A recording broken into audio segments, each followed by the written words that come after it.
आघात पहुंचाया गया। साथ ही उन्हें यह नसीहत भी दी गई कि वे वापस जाकर इस संदेश को पहुंचा दें।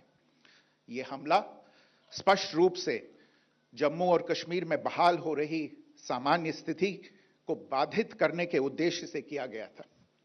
चूंकि पर्यटन फिर से अर्थव्यवस्था का मुख्य आधार बन रहा था, इस हमले का मुख्य उद्देश्य इसे प्रतिकूल रूप से प्रभावित करना था।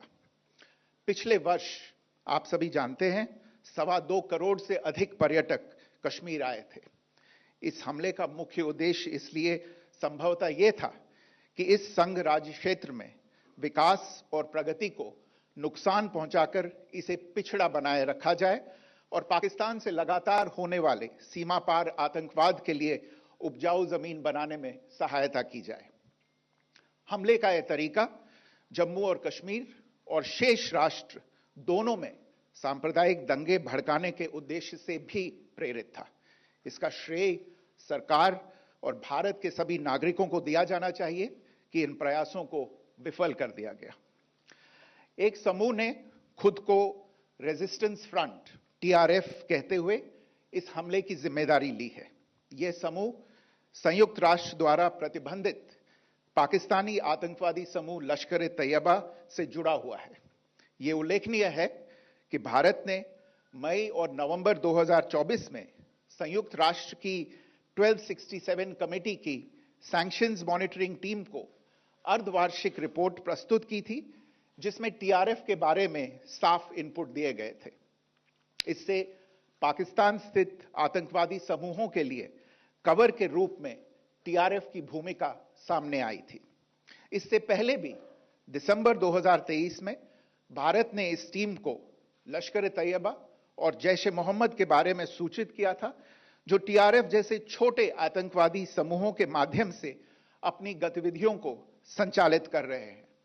इस संबंध में 25 अप्रैल को यूएन सिक्योरिटी काउंसिल प्रेस वक्तव्य में टीआरएफ के संदर्भ को हटाने के लिए पाकिस्तान के दबाव पर भी ध्यान दिया जाना चाहिए।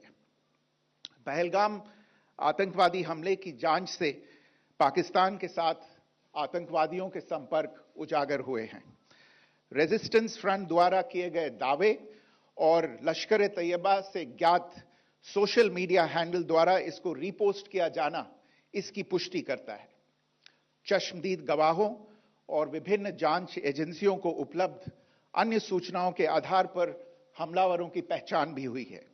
हमारी इंटेलिजेंस ने इस टीम के योजनाकारों और उनके समर्थकों की जानकारी जुटाई है। इस हमले की रूपरेखा भारत में सीमा पार आतंकवाद को अंजाम देने के पाकिस्तान के लंबे ट्रैक रिकॉर्ड से भी जुड़ी हुई है, जिसके लिखित और स्पष्ट दस्तावेज उपलब्ध हैं।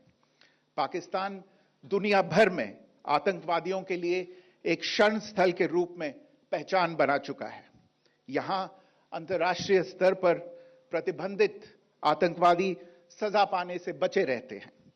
इसके अलावा पाकिस्तान ने इस मुद्दे पर विश्व और फाइनेंशियल एक्शन टास्क फोर्स जैसे अंतर्राष्ट्रीय मंचों को जानबूझकर गुमराह करने के लिए भी जाना जाता है।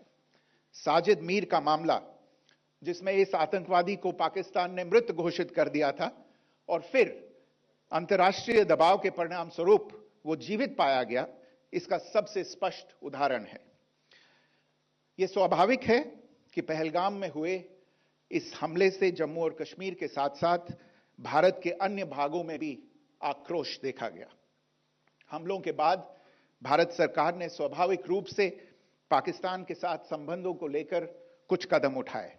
आप सभी उन निर्णयों से अवगत हैं जिसकी घोषणा 23 अप्रैल को की गई थी। तथापि यह आवश्यक समझा गया कि 22 अप्रैल के हमले के अपराधियों और उनके योजनाकारों को न्याय के कटघरे में लाया जाए। हमलों के एक पखवाड़े के बाद भी पाकिस्तान द्वारा अपने क्षेत्र या अपने नियंत्रण वाले क्षेत्रों में आतंकवादियों की इंफ्रास्ट्रक्चर के विरुद्ध कार्यवाही करने के लिए कोई स्पष्ट कदम नहीं उठाया गया है।